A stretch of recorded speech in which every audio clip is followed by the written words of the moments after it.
culture geek, but I think Superman really has it going on. I mean, the dude, look how he fills out the tights. He's faster than a speeding bullet. But even so, the man of steel can still be confounded like Kryptonite. And I'm so excited to see the slide advance. Even though most of us cannot jump a tall building in one single bound, I think we can probably relate to his flight. Because no matter where you are in the healthy living journey, chances are you probably have a food kryptonite that brings you to your needs. It could be something sweet. It could be cupcakes, candy, sugar. Oh God, that's mine. It could be pizza, bacon, potato chips. It's individual. What they have in common is they all can be deadly if not managed and controlled.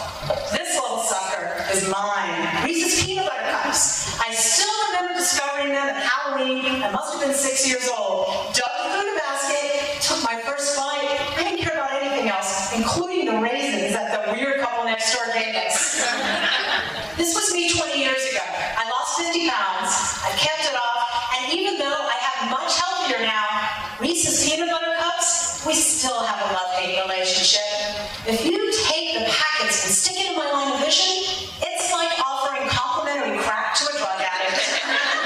I just don't have very much control. But the truth is, when it comes to food kryptonite, you can take the power back. There's a few steps that I'd like to talk about tonight. The first of which is understanding your nemesis. Let's talk about what does it take to make you crave those little things that call out your name when you just want to run away in fear. If you look at this quote from Shira, she talks about weight loss being a mental process. The same is true when you think about foods that you rapidly crave. It's really going on in your mind, and the truth is, there's probably something more than the food itself, an emotional reaction. So you need to demystify it and dig down deep and figure out what the connection is. For example, if you're a chocolate chip cookie freak, did your grandmother, who you love so much, have you sit in the kitchen making those with her every Sunday? And that's why you crave it.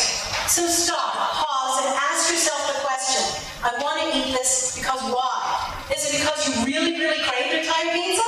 Or is it because you had a fight with your spouse or a really bad day at work and you're seeking comfort in the form of food? The second tip I want to impart is to plan for it. You know, the problem is when you make something forbidden, you're craving it like crazy. I mean, all the people who are doing caveman diets these days, you know, half of them just want to go out and eat chili cheese fries.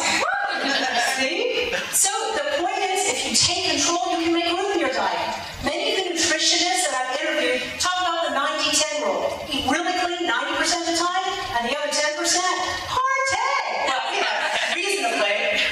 It's your choice. The third point, control your exposure. Here's the deal. You probably have to go out of your way to eat some of your trigger foods, go to a restaurant, a bakery, or somewhere else. Don't make it so easy. Take another route home from work. Let's say you're socializing. You see this when you walk in. At the party, you instantly vomit at the buffet table, and an hour later, you put 5,000 calories in your mouth. Out of sight equals out of mind. Plan for social occasions, so maybe you're on the other side of the road. Also, don't bring it home with you. This is the worst. Let's say you're at work, there's extra cake in the break room, you think, I'll take it home, the kids and I'll eat it for a week. Such a liar. It's going to be gone in 20 minutes. Don't introduce it in the first place. And finally, when you do eat one of these trigger foods, drop the remorse. Because you know how you do that? Oh my God, I ate an entire pint of Ben & Jerry's. I feel so bad, I think I'm going to eat another one. Okay? Not worth it. Vicious cycle. Instead, eat it, really savor it, and move on from that moment. So let's say that you take ice cream, put it in a dish, and eat it slowly, instead of digging it out in the carton and, 5 hours later the freezer is totally empty. So you really can have your cake. Maybe not the whole one on the plate, but with the right kind of planning and making room in your diet and exercising beforehand, you can take your food kryptonite and demystify its power and make it something that's allowed again. So in summary, you can conquer your food kryptonite. Understand your nemesis, plan for it, control your exposure, and drop your remorse. Because life is too short to not have these little treats without giving them a crazy amount of power. Again, my name is Shira. If you're interested in pop culture-based wellness, crazy stuff on my blog about weight loss maintenance, please check out The Light Perspective. And thank you.